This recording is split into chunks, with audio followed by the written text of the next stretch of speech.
Je m'appelle Nathan Taliercio, j'ai 24 ans, pur breton et créateur de la marque Totally Hooked.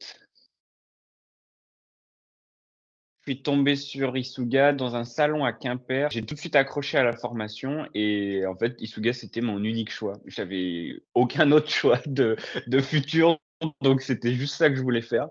C'est moi, j'ai adoré le fait qu'en première année déjà, en fait, on découvrait un autre pays avec sa langue, sa culture et que tout ça, c'était aussi lié au business qui m'intéressait déjà énormément.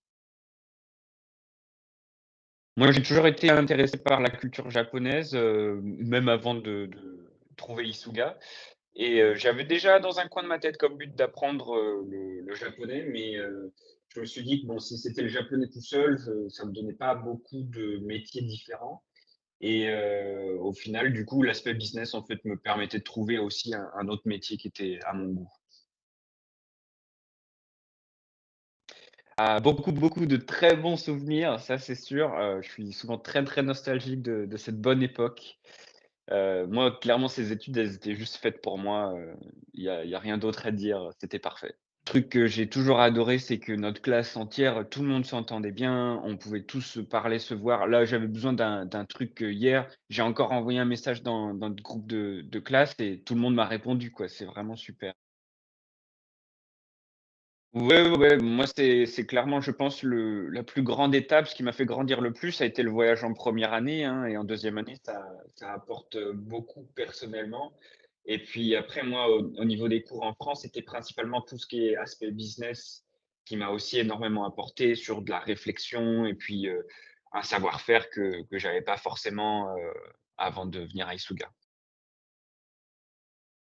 Moi, c'était plutôt tout ce qui se rapportait au business, après j'ai beaucoup aimé au départ, tout l'aspect un peu plus culturel de l'Asie que je connaissais sur certains pays, mais pas partout. Bah, je suis parti à Nagasaki en première année, donc pour 6 mois. Ça a été, la découverte, on va dire, c'était vraiment super.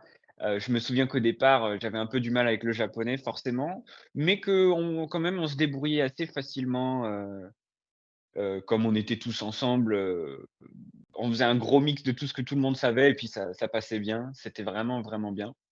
Ensuite, je suis parti, à Kyoto en deuxième année pour 6 mois pareil, où là, c'était vraiment, vraiment mon moment préféré, je pense, parce que c'est là que j'ai vraiment commencé à vivre là-bas, à apprécier de savoir discuter avec tout le monde, de pouvoir dire à peu près tout ce que je voulais et puis la ville de Kyoto, c'est une ville qui est incroyable, hein. J'ai qu'une envie, c'est d'y retourner et puis je recommande à n'importe qui, hein, Kyoto, c'est pour moi le meilleur endroit pour aller étudier.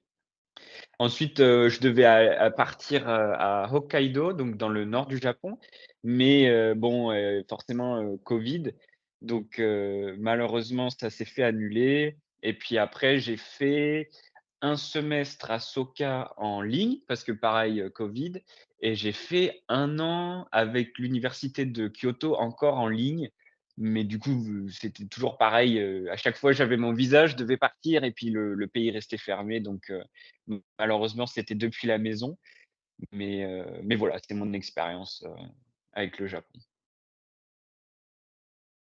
Moi, je dis que c'est un peu une drôle d'histoire, c'est pas très conventionnel, moi, je me souviens qu'en étant à l'école, mes projets même, à Isuga, ça tournait souvent autour de la pêche, autour du poisson, ce genre de trucs qui plaisaient pas forcément à tout le monde parce que les gens, ils préféraient vendre du vin ou, des parfums, par exemple.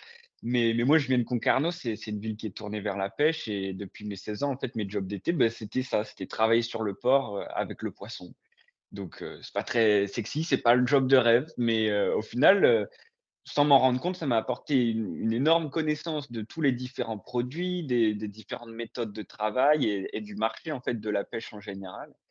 Et puis un jour, il y a le fameux client américain qui était en visite sur le site de production et donc j'en ai profité pour essayer de décrocher un stage et en fait, il m'a dit: «Un stage, mais nous, on prend pas de stagiaires, mais par contre, si tu veux tenter l'expérience de venir travailler aux États-Unis, c'est avec plaisir» parce que, bah, il a vu mes capacités, ma connaissance du marché du poisson et que je parlais anglais aussi, comme il fallait. Donc voilà. Et les États-Unis, hein, c'était clairement pas mon premier choix, mais comme je disais, à cause du covid, l'Asie était toute bloquée, donc j'ai saisi l'opportunité, je pouvais pas ne pas y aller, c'était trop beau donc c'est ce que j'ai fait. Et en fait, au début, j'ai été, embauché pour faire la logistique, dans cette entreprise qui, importe et exporte, du poisson, que ça soit pour, de l'appât ou pour de la consommation humaine, dans le monde entier. On fait, le Japon, on fait la Chine, on fait l'Amérique du Sud, l'Europe, on fait vraiment ça partout. Et donc du coup, mon taf, bah, c'était, de gérer les containers à droite à gauche, et de faire aussi de la logistique domestique, dans le pays des États-Unis. Très vite, moi je j'ai mon côté entrepreneur qui a pris le dessus et j'ai eu envie de créer autre chose en fait, j'ai créé Totally Hooked, qui est donc u une marque de friandises pour chiens et chats avec, un seul ingrédient, juste le poisson en fait. Moi je prends des poissons de petite taille, il y a aussi du krill qui est de très petite taille et puis, c'est vraiment le poisson entier qui est, ce qu'on appelle freeze dried ou lyophilisé en français. Et en fait, cette technique de production, elle nous permet de garder le produit 100 naturel. Il est pas cuit non plus, donc il garde tous ses nutriments et puis, voilà, il a aussi un design qui est bien breton avec la marinière, et puis, voilà, moi, c'est mon petit projet que je développe en ce moment, qui va, normalement se lancer, très prochainement parce qu'on attend juste, quelques visites du gouvernement dans notre petite usine là et puis après on est bon pour en vendre, à droite à gauche, quoi. Donc, je vais au bureau. C'est un bureau, c'est une grande maison en fait qui sert de bureau où il y a tous mes collègues aussi qui font, soit d'autres activités, de l'achat, de la vente ou, de la logistique. Et dans ce bureau-là, moi, je fais beaucoup de recherches. Là, en ce moment, j'ai été à 2 salons, le salon Seafood Expo à Boston et j'ai fait aussi le Pet Food Expo, Global Expo à Orlando, en Floride. Et du coup, là, je rattrape un peu, ce que j'ai manqué et puis je garde contact avec les gens que j'ai rencontrés, lors de ces salons. Mais on va dire qu'une journée type, ouais, je garde contact avec les gens. Je fais de la R&D, je teste des nouveaux produits, j'essaye des nouveaux procédés, je cherche un peu des nouvelles idées et cetera. Et puis ensuite, je fais aussi de la production, donc de mes produits parce qu'on a 2 machines, qui nous permettent de faire une petite production pour juste vendre en local au départ. Après j'ai eu tout, avant ça, hein, j'ai eu, une grande partie où je me suis concentré sur, tout ce qui était un peu plus marketing.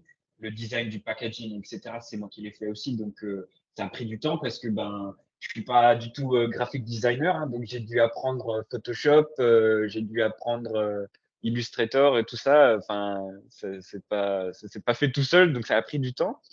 Et puis avant ça encore, on va dire, bah, il y a eu tout cet aspect de recherche de quel produit on va faire, qu'est-ce qui pourrait fonctionner et cetera, Mes journées se ressemblent vraiment pas, en fait. Là, on va dire qu'en ce moment, mon principal, c'est d'appeler le gouvernement tous les jours pour leur demander de venir visiter mon usine et qu'ils me valident, quoi. C'est un peu ce que je fais en ce moment, ouais.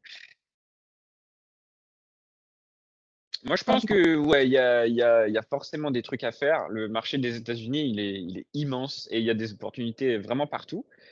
C'est un continent, en général, hein, qui marche beaucoup avec l'Asie aussi. Je veux dire, nous, par exemple, on importe et on exporte beaucoup de l'Asie, du Japon notamment, donc de temps en temps, mes collègues, ils viennent me voir: «Ah Nathan, viens nous traduire ça», parce que, du coup, bah, je suis le seul qui parle japonais, donc forcément ça aide. Je sais que dans les salons, par exemple, on rencontre énormément de personnes du monde entier, hein. Donc ben, forcément, dès qu'il faut parler aussi japonais ou et cetera, bah, c'est moi qu'on vient voir, moi je pense que le profil isugaien, il y a beaucoup à faire ici. J'ai envie de dire qu'il y a plusieurs scénarios. On va dire que le meilleur, bah, ça serait de vendre le produit dans tous les États-Unis et puis ensuite de commencer à s'exporter en Europe et en Asie. C'est un peu ça que je vois. Je pense que le principal, c'est qu'il faut oser, faut se lancer, en fait. Isuga te forme à tellement de différents potentiels métiers qu'il y en a pour tout le monde, quoi.